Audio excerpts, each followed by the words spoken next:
What is up, everyone? Welcome to the podcast.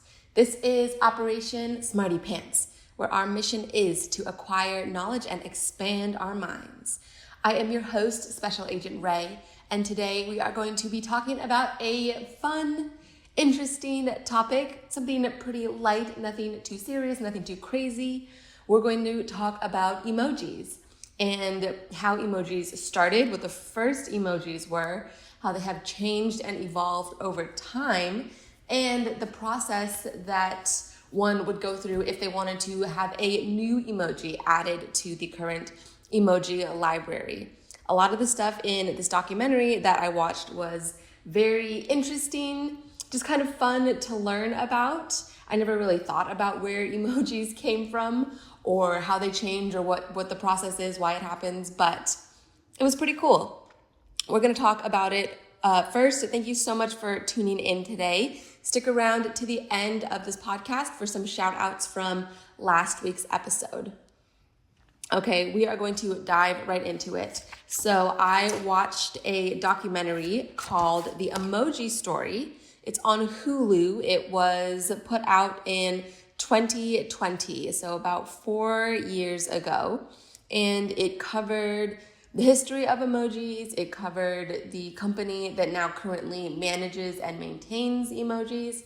And then it covered a couple of stories of people from all over the world who wanted to get new emojis added to the current lexicon.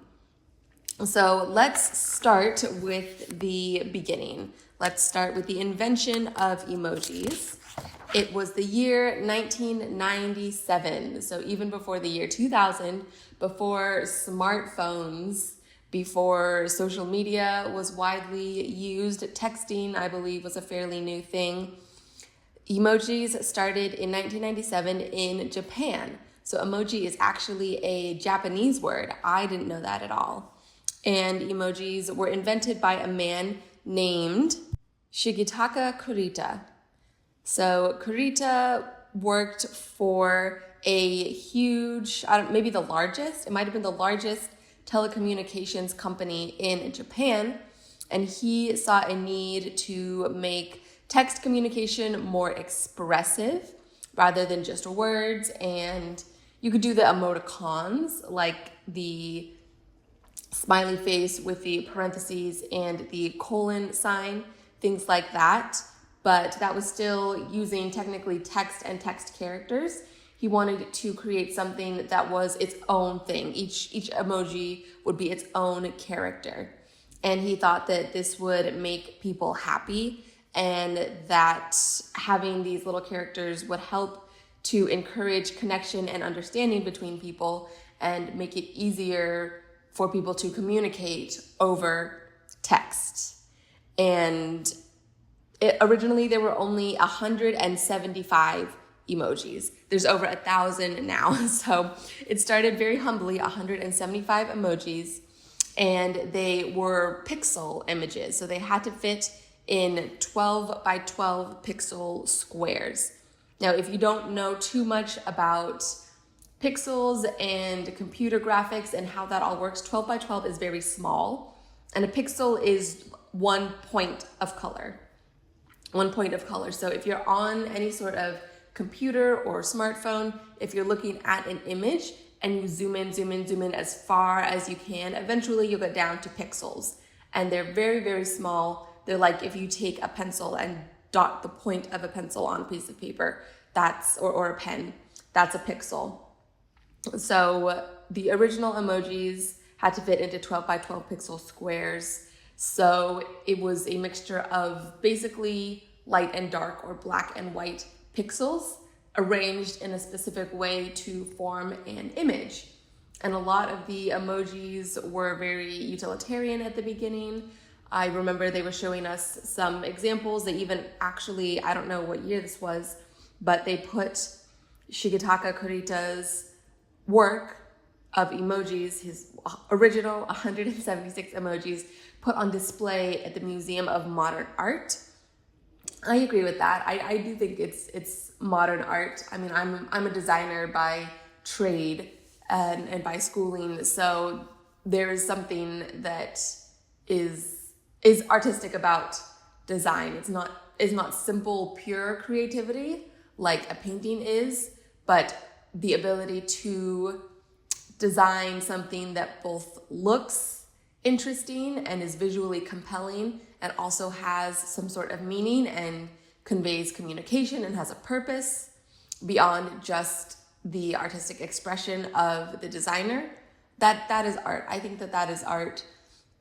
And so I believe that it definitely deserved to be there at MoMA. And I mean, it's a museum, and the original emojis are part of history. We wouldn't have the huge range of emojis that we have today without Shigetaka Kurita creating the original 176. So these original emojis were very simple, very utilitarian. I remember they were showing like arrow emojis. They showed a fax emoji, which is basically obsolete now, but it was the 90s. It was the 90s. Things were very different back then. That's where it started. And of course, things have changed dramatically since then. Emojis have become hugely popular, very widely used, both in texting, in social media posting, any sort of message that you're sending. The emoji can really change the tone of what you're saying. It can convey emotion without needing to hear the person speak or be seeing their face.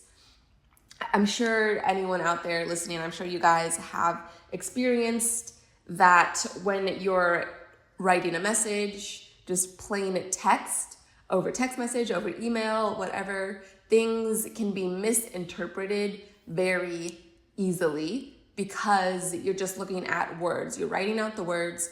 I'm sure that you have intention behind them, you have emotion behind them, but the person on the other side receiving that message is just looking at words, and they don't know that message. They don't know your tone. They don't know your intention. They are going to interpret those words based on wherever they are in the moment, in their own heads, wherever their headspace is at, whatever mood they're in. And so you could say something like, wow, that's cool. And you don't add an exclamation point. You don't add any punctuation to it. And you could legitimately think that, yeah, wow, that is cool. But the person on the other side, if they're not in a good mood, or if maybe they're like insecure about what they were showing you, then they might interpret that as like a very flat, sarcastic, facetious tone or comment. And that's not what you meant, but that's what they interpreted. And then it's a whole mess, right? So emojis can help change the tone of what you're saying and help give context to the other person for how you meant to express it. So if you say, wow, that's cool, and you send an emoji with a smile and the heart eyes, then the person on the other side receiving that is going to understand, okay, this is a legitimate response from them. They actually mean this. They are sending me heart eyes, so they really like what they're looking at. They like what I showed them. They do think that's cool. So emojis are very useful. And in this documentary, they did mention that the most frequently used emojis are hearts and smiley faces, or any variation of those two, which to me says that people are using emojis mostly to express positive emotions. Emojis are a positive thing. I know for me, that is definitely how I use them. I'll certainly add smiley faces, hearts wherever it is applicable, wherever I do want to fully communicate that I'm happy to be sending this message or happy to be talking to this person. I rarely use unhappy or negative emojis unless it's in a joking way, which then again is not really using them in a negative way. It's using them in a positive way that, again, like Kurita wanted, that is fostering better understanding and better connection. So emojis definitely evolved from 1997. They graduated from pixels to actual small images, into the classic little round yellow face that we know and love today, and then expanded to all sorts of other things like plants, animals, food, some locations. We have flags. We have tons of different types of arrows and colors. We have hand gestures.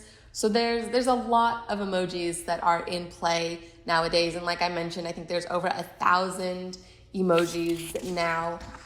And new ones are being added every year. New emojis are added, and some emojis are changed or added to, which we are going to talk about a little later in this episode. We're going to talk about what emojis have been added recently and some case studies of people who campaigned and proposed new emojis and were either accepted or rejected. I mean, who knew that there was such an extensive process and an emotional attachment to wanting your own emoji to be added to the keyboard, and there's a committee that sits and judges it. We're going to get into it, but let's first talk about this committee, because there is one group of people who sits in an office building in Silicon Valley in California, and they are the ones who oversee all of the emojis that are currently out there to the public, and they are the ones who decide when and which emojis should be added. So this group of people is called the Unicode Consortium, and that sounds very fancy and very highfalutin, esoteric. I think it's kind of funny. It's a very funny name for a company that deals with emojis. Actually, it is not a company.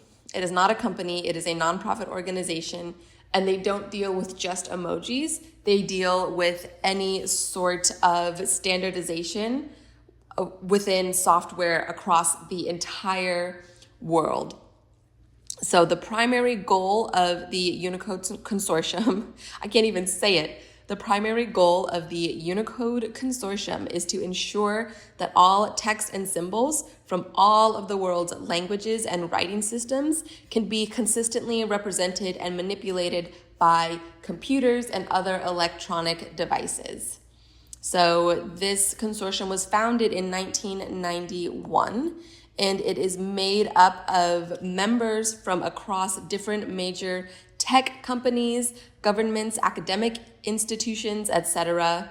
Some prominent members are people from Apple, Google, Microsoft, IBM, and Adobe. So I just listed off the big players of the tech world.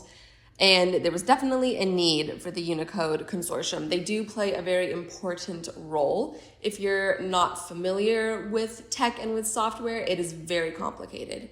It is very complicated. I have just the smallest thimbleful of understanding about it. And the people who are creating these different programs, running Google, especially internationally, they have their work cut out for them. Because any of these programs, any text that you type on your phone, the emojis that you use, they have to be able to show up consistently everywhere across the entire world.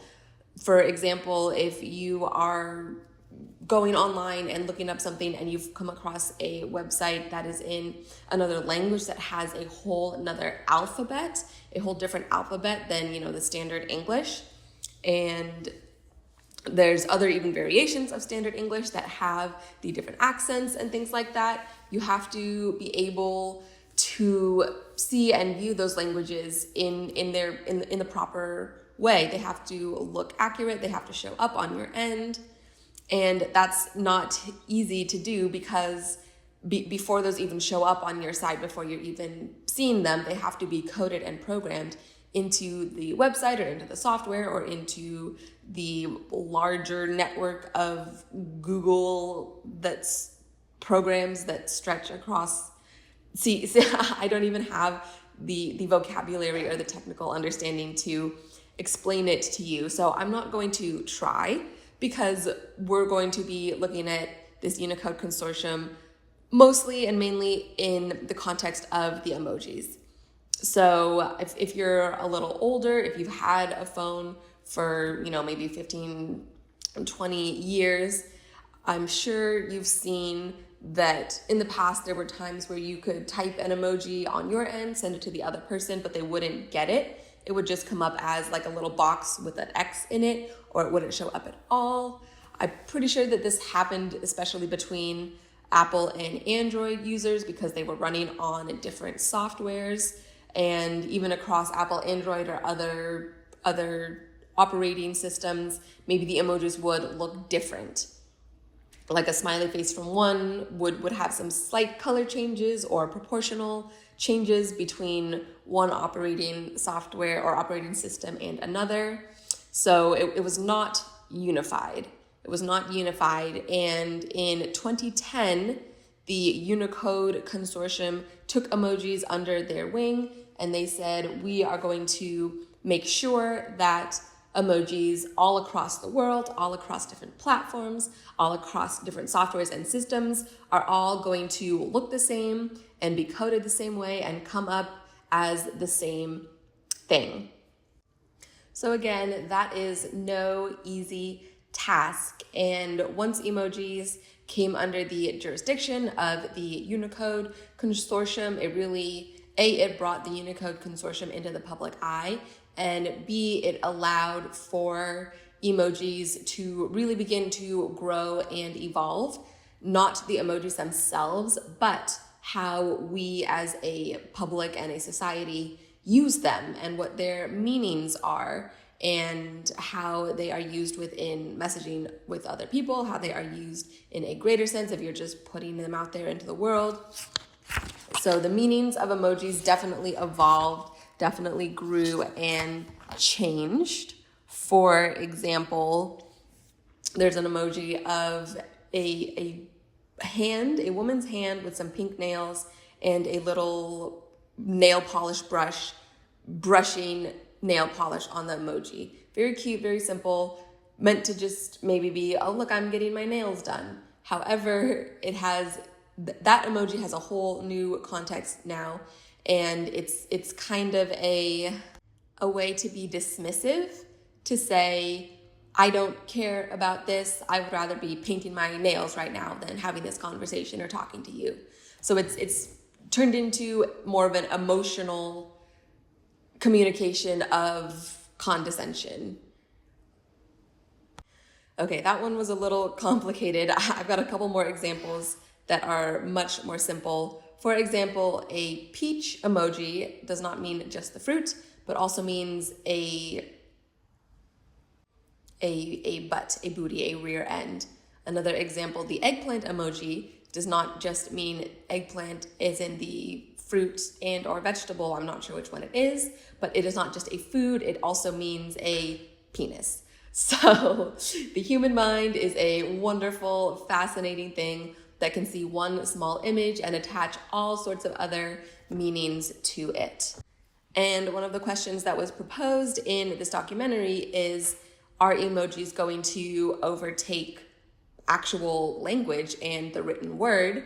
Are we now reverting back to the ancient hieroglyphs of Egypt? Are we going to be now communicating just through pictures and symbols?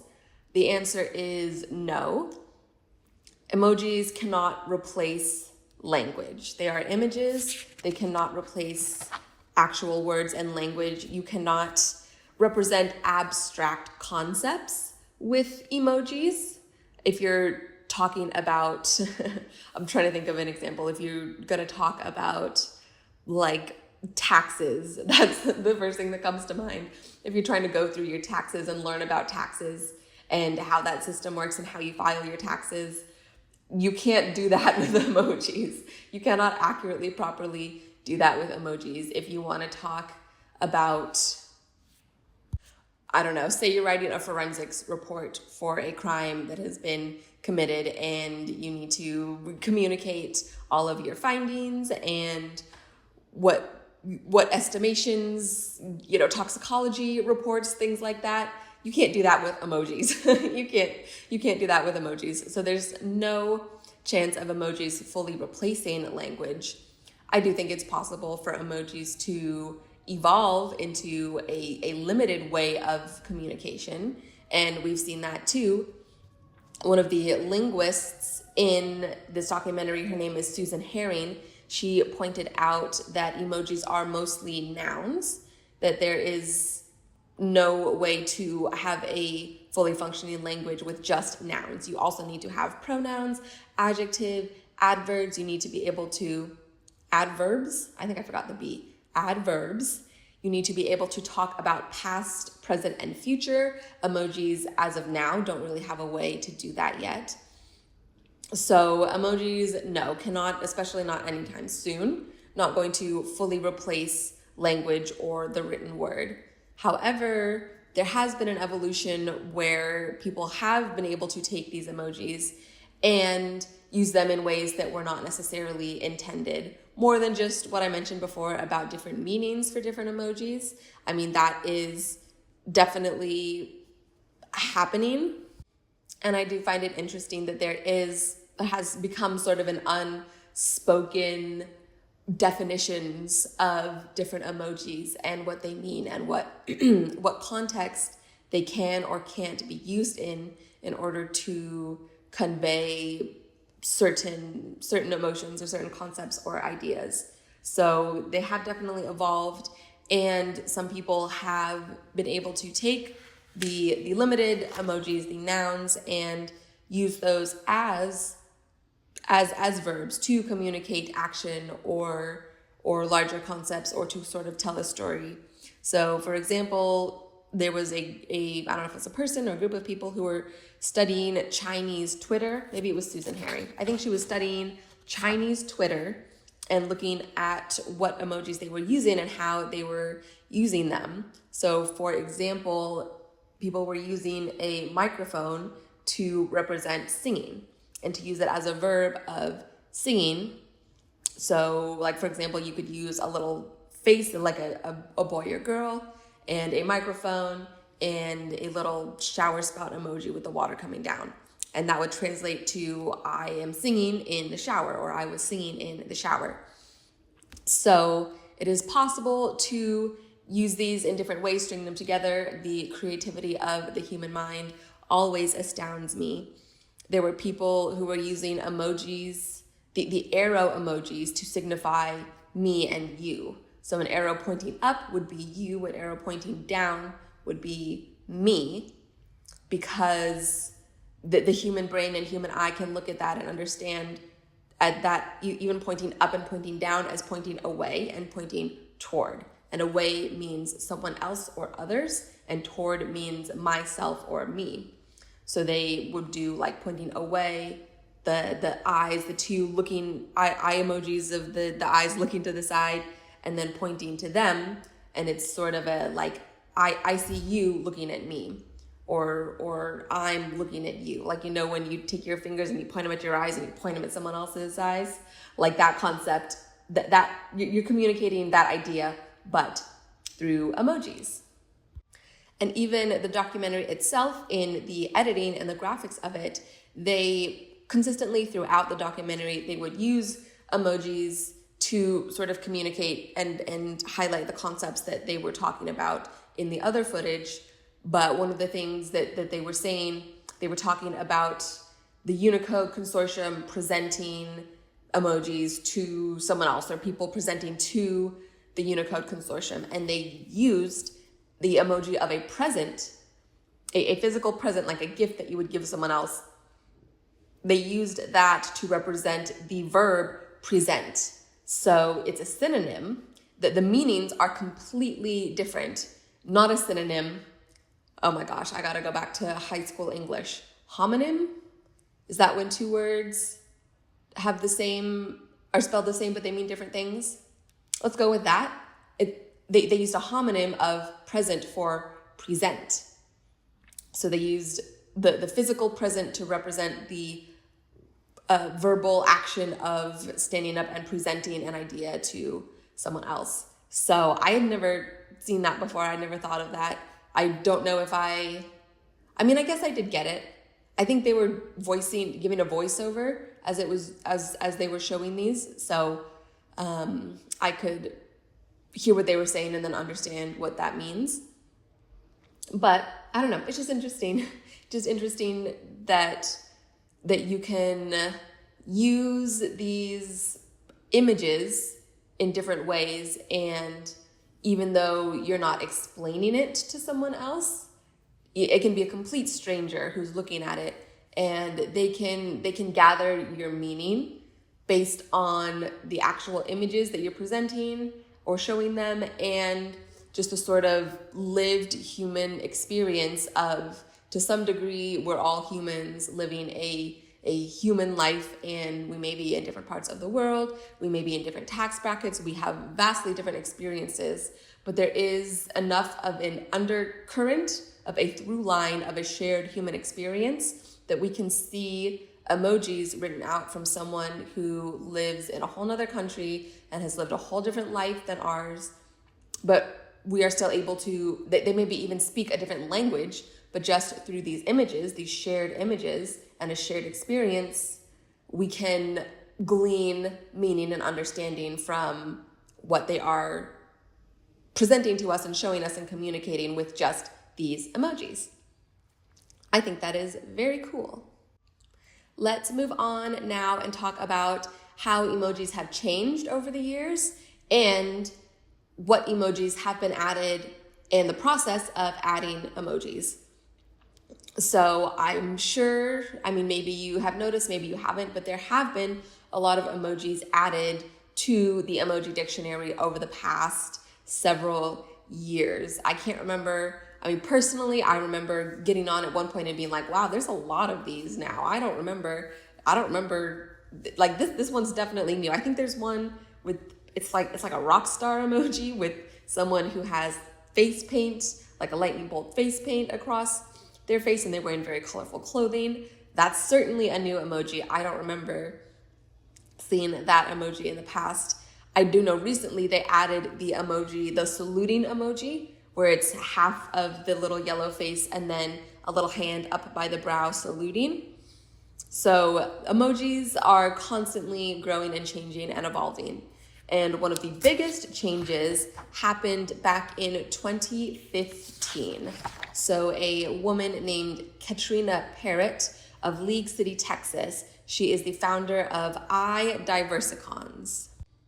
And iDiversicons is a project that was aimed at expanding the range of emoji skin tones beyond the standard options that were originally provided by Unicode. So it was originally white. You had the yellow faces, and then you had people, and they were just little white people with, I believe they were blonde. I think they were just blonde and white.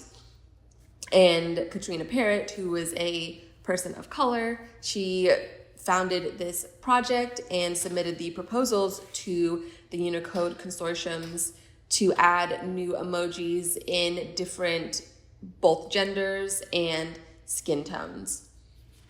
So, for example, like we just mentioned, originally the people emojis were just white, blonde people, and the range of different genders and what emojis were available to male or female were very different. So, like for example, for a long time, up until 2016, women only had dancer, princess, bride, and Playboy bunny. And I don't know about you, but for me, there's a lot more that women can do other than dance, be a princess, be a bride, or be a Playboy bunny. They can do those things as well, but I definitely understand the need for an expanded list and an expanded representation for men and women, just in the name of simple equality. If you're going to have a male emoji who is a firefighter, or who is a businessman, or who is a prince, or who is a king, then you should also have one for women, who is a firefighter, a businesswoman, a princess, a queen. Same thing goes the other way for things that are more, or at least seem more standardly feminine. If you're going to have a dancer emoji that is a woman, you should also have a dancer emoji that is a man. I don't think that anything of this is any sort of political or ideological statement. I think it's just pure equality. You've got the same options for men and for women. That makes sense to me. So that was a change that was made in the mid 2010s, as well as the expansion of skin tones. So like we said, in 2015, 5 new skin tones were adopted. It went from being the white blonde man, woman, child to now you have that same one. You have one that has dark hair and paler skin that looks more Asian. You have a couple of different ranges of darker, warmer skin tones from a medium brown to a darker brown. So this was definitely a positive change. I mean, I think so. You tell me what you think.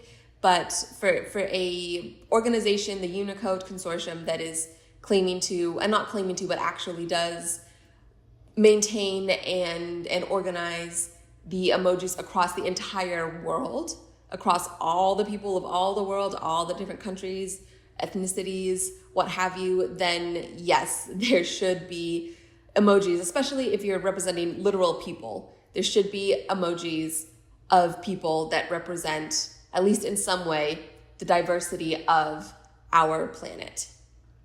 So that was one big change, a very impactful change. And I see it all the time. I see people using the emoji in the skin tone and skin color that correlates to themselves. So there's definitely something to be said for having this visual representation of yourself that is super important to just people's feeling of inclusivity and being able to be, seen for who they are by the rest of the world.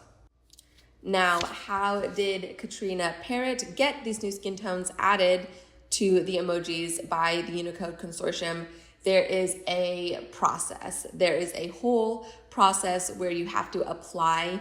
You have to send in a proposal, and then once you get through that stage, you have to appear in person and be able to present and argue your case for why your emoji, the one that you want, should be added to the emoji dictionary and to the keyboards and phones and computers of everyone in the entire world.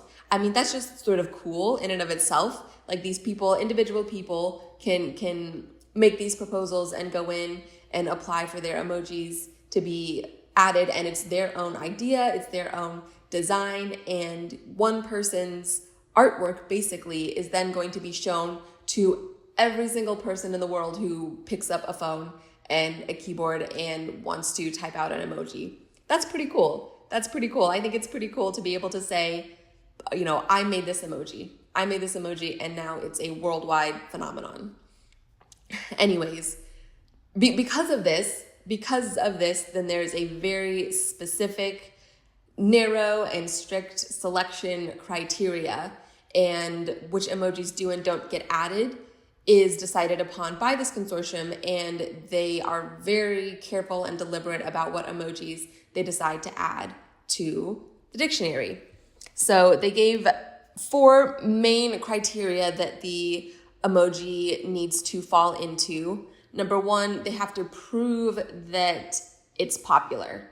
Now, not the emoji itself, but that whatever concept or whatever image or thing that you want to add, you have to prove that that thing is popular, that it is known and widespread and used by people now, and that the emoji has a good chance, or more than a good chance, but a great chance of being used by people once it is available. So you have to prove that it is a popular thing that will be used. You have to fill a gap. You have to fill a gap. You have to prove that there is no other emoji that can properly express whatever concept you want to add or whatever thing you want to add. It has to be different than what is already represented. Like, say, for example, there's a ton of different types of hearts, and especially the colored hearts. Like, if you were going to go in and add a different color heart, I don't think you really could, because they kind of covered all the basics, right? Like there's certainly an orange heart, but let's say you wanted a heart that's a little more orange but not quite red. That's not going to cut it, because there really isn't a strong gap there to be filled. Another thing that your emoji has to do is show multiple meanings. So show that it can be used in different ways, that it can then be taken and adopted by a variety of people for a variety of meanings. They don't want anything that's going to be so niche or so specific that it can only be used in one way. They want it to have multiple ways of being used. And the last criteria is that they don't want any brands, they don't want any celebrities, they don't want to show any deities or gods, whether that is big G or little g. The reason being is that these are permanent. The emojis are permanent. Once you add one, you can't really take it away again. I mean, they could, but I believe that they would face a whole lot of backlash if they went back and took any emojis out of the dictionary. So anything that they add will be permanent, and it needs to be able to stand the test of time. So for example, brands, people, those are not classic enough, not classic, but those can always change, right? A company can always go out of business. Even the big brands, like for example, they showed McDonald's. McDonald's is probably not going to go out of business. It probably could be its own emoji. It's large enough, it has had enough of a cultural impact, whether we like it or not, to stand the test of time. However, this then leads to the question of, well, if you include one brand, then you have to include the others. Because A, in the name of equality and fairness, B, you know that people, especially in this day and age, are going to be all up in arms if one thing is included but another thing isn't. And the companies as well, I'm sure, would be upset that Unicode Consortium is showing favoritism to one brand but not others. So I think it's very smart of them to cover their butts and say no brands, no celebrities, and no deities. Again, because celebrities go in and out of popularity all the time. There's certainly celebrities that lots of people will know, but other people won't. And they might look at their keyboard and be, who is this random woman? I don't know who this is. They might use that person in a weird way. The celebrity may not feel comfortable having their likeness out there to be used so easily by anyone. And then deities relates to religion, and that's usually better just to not be touched. So those are the main selection criteria.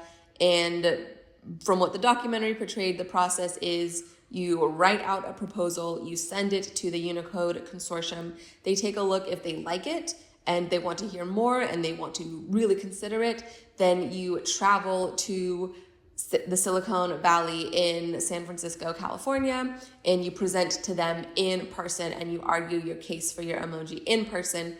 And then from there, they still have to further deliberate and then make a final decision one way or another.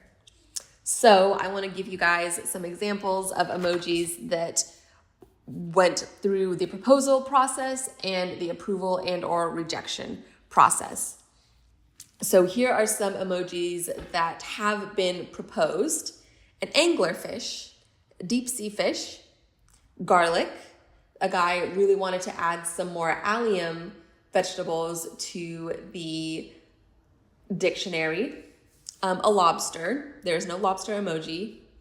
A headbanger emoji. Someone from the Netherlands wanted to add a headbanger emoji because the Netherlands are the world capital of metal music. So they thought they wanted something to represent metal and hard rock and things like that. Cannabis or a weed leaf emoji has been proposed. And the puffin, the bird, the puffin emoji has also been proposed.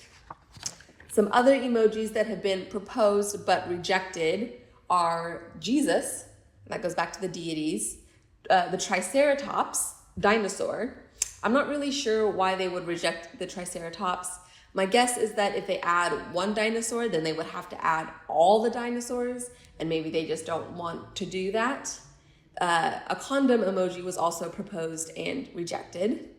Some emojis that have been proposed and approved: a sloth, the animal of the sloth, a mosquito emoji, and the bagel. So some little fun facts, some little trivia for you guys if you ever want to impress anyone with some emoji knowledge of what emojis have been proposed and rejected. Then there you go. I think it's very funny. Just that, I don't know. There's so many small little things, so many funny things. Like someone wants an anglerfish. It's a scary looking fish from the bottom of the sea. And their argument was that there's lots of fish already in the emoji dictionary that are more well known and live higher up in the ocean, like whales and various types of smaller fish, but there's no anglerfish. And this person really thought that an anglerfish needed to be represented enough that they took the time to write out the proposal and send it into the Unicode Consortium.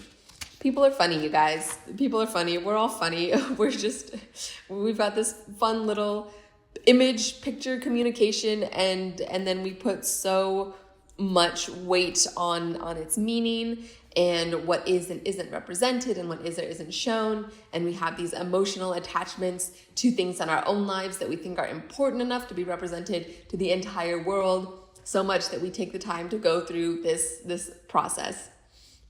It's just funny. I love it. I love it. The last part here, I want to go over a couple of specific case studies from this documentary of emojis and the people who were proposing them and whether or not they were accepted or rejected. So there's a woman named Rayouf Alumedi who lived in Berlin, Germany. She was a high school student, and she started a group chat with her friends, and they wanted to use a series of emojis to represent each of them in the group chat. So her friends were able to use the sort of standard generic girl, like princess emojis with the crown, and Rayouf is a hijabi, so she wears a hijab. There is no hijabi emoji, and what she ended up doing was using a man with a turban and using the little alternating arrow signs, like two arrows that cross and then come back out again, and a woman. So in order to communicate that it is a woman who covers her hair, but there's no one specific emoji, so you have to use 3 different emojis. And her thought process was, well, we should just add a hijabi emoji. And so she wrote out a proposal. She posted on Facebook, I believe, some sort of social media, talking about the need for a hijabi emoji. And she did get some backlash, of course. It's the internet, you're going to get backlash, but people saying that that's wearing a hijab is a form of religious oppression. So they don't want that to be out there and portrayed and people to be able to use it in that way. I think that's ridiculous. A hijabi covering your hair is not religious oppression. It can be used as a form of oppression if it is enforced and if you are punished for not adhering to that, which is something that does go on in the world, yes, but that is not where it stems from. Covering your hair, whether you're wearing a hijab, whether it is Christian veiling, whether you are covering more of your body, wearing a full burqa, whatever, all of that is in its original intent a choice by the woman who is doing it. And maybe it is a cultural tradition and a religious tradition. Yes, that is fine if you are choosing to adhere to that religion and to wear the clothes or the coverings in a specific way as dictated by that religion, and it's your own choice, then there's nothing wrong with that. And there are plenty of women, so many women out there who do choose to wear the hijabs as a symbol of their culture and their faith, and it is not an oppression, it is not being forced on them, and it is something that is very important to them. So yes, it should be represented, because there are, I think they said in this documentary, like at least around 500 million women who are hijabis. So her proposal did go through. The hijabi emoji was accepted. She did travel all the way from Berlin, Germany to Silicon Valley to make her presentation, and she got it. She got it. And so that was very exciting. And again, this just goes back to, it's very cool to be just one woman. Now, Rayouf Alamedi, did I say that right? I'm so sorry. Alamedi, yes. One woman who now is known by anyone who watched this documentary, by anyone who is listening to this podcast. She now has a place in history as the person who designed and proposed and spearheaded this one specific emoji being added to a dictionary that will last years and years into the future. So that's one of them. There was another proposal, a group of people in the UK who were part of a organization called Plan International, which they didn't go into too much detail in the documentary, but I believe it is some sort of organization aimed at helping children, and more specifically girls, with things like education, health, protection, economic security, things like that. So it's a global humanitarian organization for children's rights. And it was founded way back in 1937. So now, almost 100 years later, this organization wants to add a menstruation or period emoji to the emoji dictionary. They did this for the reason that menstruation for girls can be such a taboo topic, and sometimes it's things that girls don't learn a lot about until it's happening to them, and even then it's not spoken of as much. The education sometimes isn't there for girls, and it can be seen as something that is gross or dirty by virtue of being misunderstood. Now, I do agree with all of that. There is sort of a taboo around menstruation that I think does not need to be there. And it is not something that is gross or dirty. It is a natural part of a woman's body, something that happens. I mean, we are all made wonderfully and perfectly by God. So this is something that is meant to be this way. And it's not something dirty or disgusting. It's actually some of the cleanest, most nutrient-rich blood that is out there, that is put out by humans. And it is also the only blood that is typically not born of pain or violence or hurt. So I agree that there is a stigma around it that can come down and be fought against. However, I don't think that a period emoji is the right way to do that. I mean, I don't think it's something that needs to be out there for everyone to use and to see. And I mean, if we're going to do that, then we need the equivalent for men, right? I can't even think of what that would be, something related to a man's reproductive something, you know? Is that really what we want? I don't think we want that.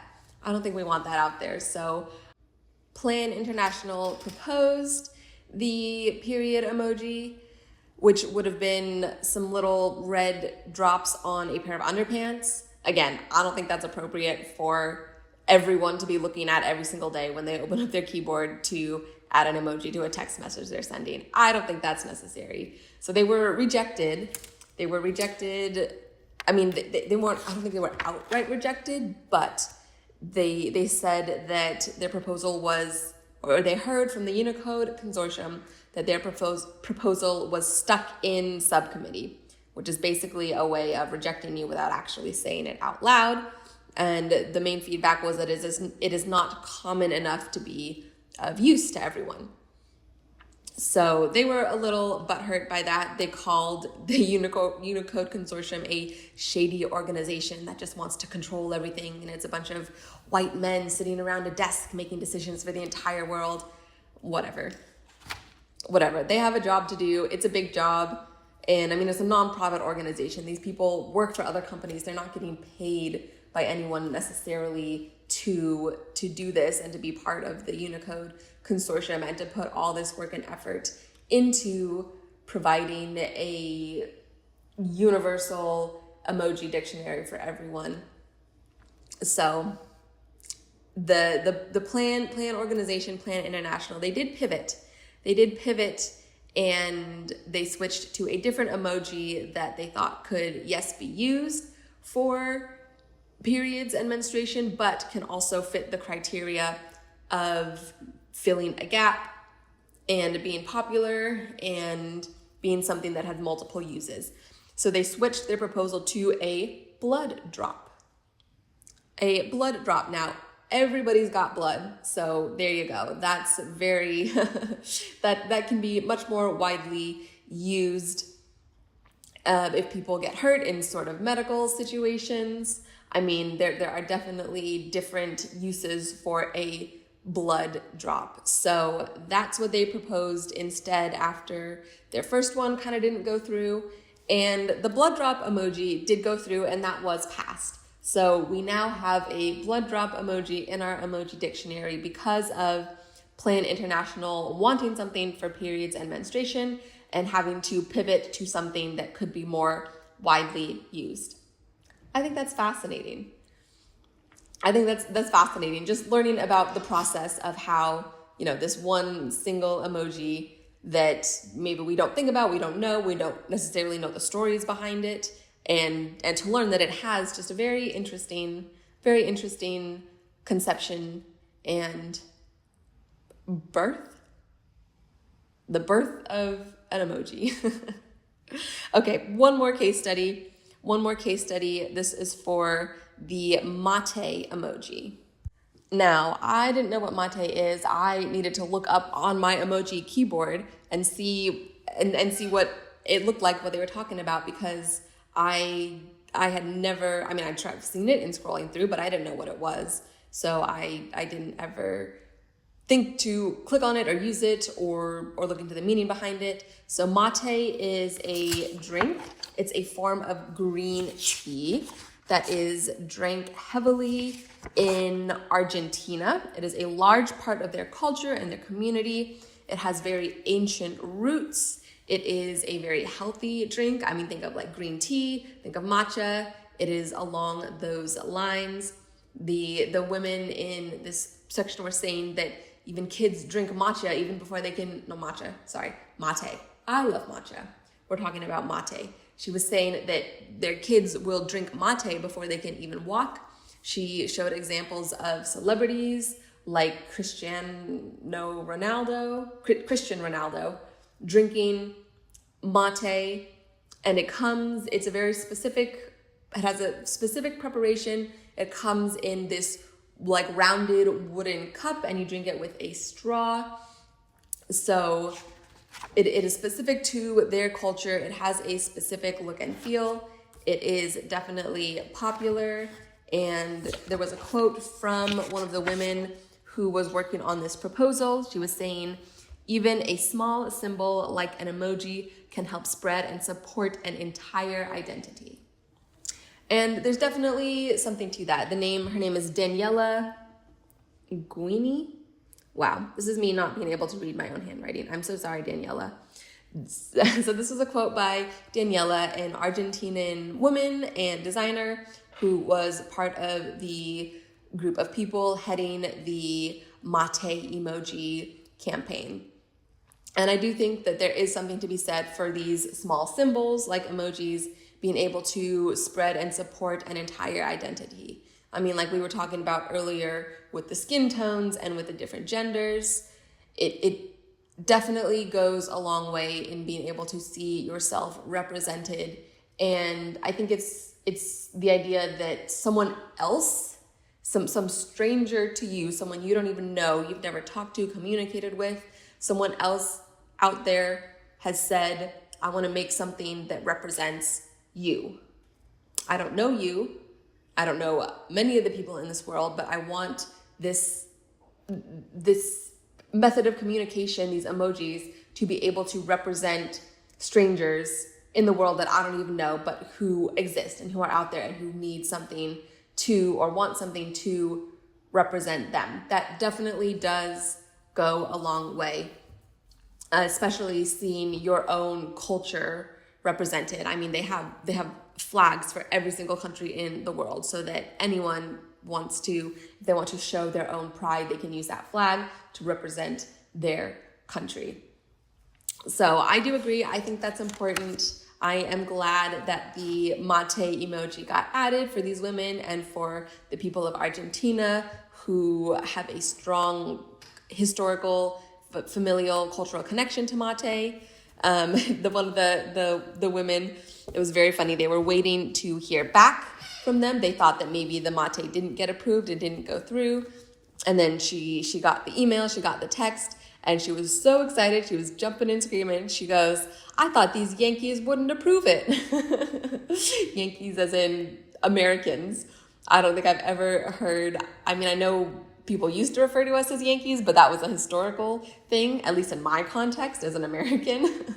I didn't think that people still called us Yankees, but I thought that was very funny. So I was happy for them and their happiness and the addition of mate to the emoji dictionary. And I did go and look it up, and yeah, it's there. Mate is there, the hijabi is there, the blood drop is there. So emojis are being added to the dictionary, the emoji dictionary, the emoji keyboard all the time.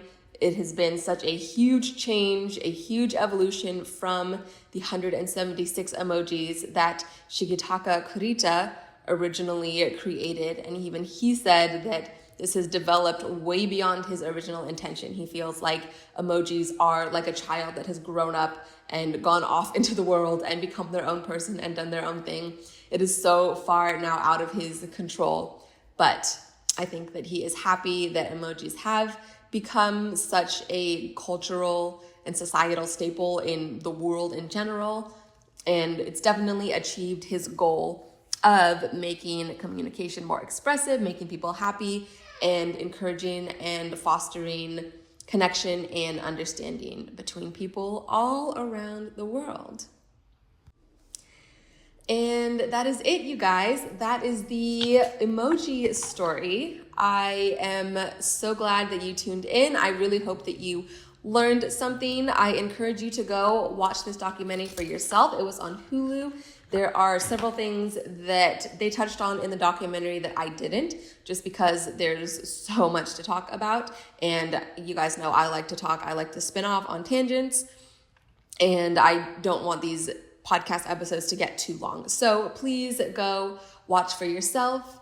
Let me know what you think. If you want to support the podcast in any way, any sort of interaction helps. Leave a like, leave a comment, subscribe or follow, leave a review, answer the Q&A. Anything helps. I definitely want to hear from you guys no matter what. If you agree, if you disagree, let's have a discussion about it. You can find this podcast on both Twitter and Instagram. The handle is @SmartyPantsPod, or just search up Operation Smarty Pants.